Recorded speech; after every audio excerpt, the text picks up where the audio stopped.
Selamat pagi bagi kita semua. Marilah kita memberi waktu sejenak untuk mendengarkan firman Tuhan dan memohon kekuatan kepada Tuhan di dalam doa. Kita berdoa. Ya Tuhan yang Maha Kuasa, kami sungguh bersyukur di pagi hari yang indah ini. Ketika kami dapat bangun dan kami dapat menikmati udara pagi yang segar.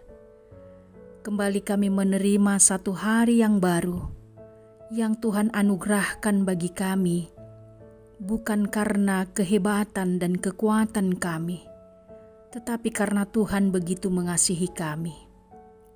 Kami memohon kepadamu, ya Tuhan, kiranya Engkaulah yang memampukan kami untuk menjalani kehidupan dalam satu hari ini.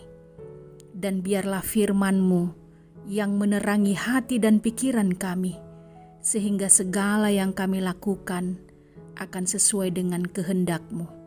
Dalam Kristus Yesus kami berdoa kepadamu. Amin.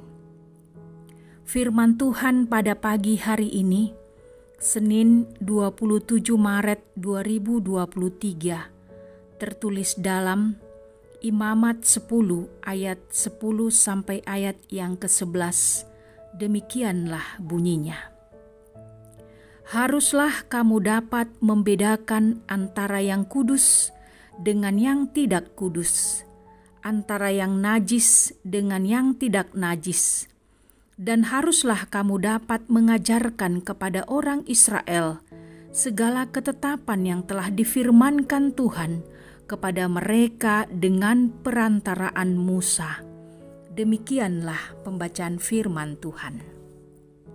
Saudara-saudari yang terkasih dalam nama Tuhan Yesus Kristus, membaca kitab Imamat, kita akan menemukan uraian tanggung jawab para imam. Antara lain, memastikan kelayakan kurban-kurban yang dipersembahkan kepada Allah, mengajar umat tentang apa yang najis dan tidak, dan mengatur perayaan keagamaan Israel sepanjang tahun. Renungan pagi ini merupakan hukum aturan yang disampaikan Allah kepada Harun sebagai imam yang akan menyelenggarakan kebaktian. Imam tidak boleh minum minuman beralkohol selama bertugas, sebab hal itu bisa mengganggu penalarannya dan bisa membuat dia keliru dalam mempersembahkan korban sesuai dengan aturan yang ditetapkan. Imam harus dapat membedakan antara yang kudus dengan yang tidak kudus, antara yang najis dengan tidak najis. Maka imam harus mengajarkan kepada Israel segala ketetapan yang telah difirmankan Allah, dan itu menjadi dasar bertindak bagi umat Israel agar mereka terpisah dari hal-hal yang najis. Saudara-saudari yang terkasih, apa yang menajiskan kita tentu bukanlah karena makanan, atau bukanlah apa yang masuk dalam mulut kita, tetapi apa yang keluar dari mulut kita, itulah yang menentukan najis atau tidaknya kita di mata Tuhan.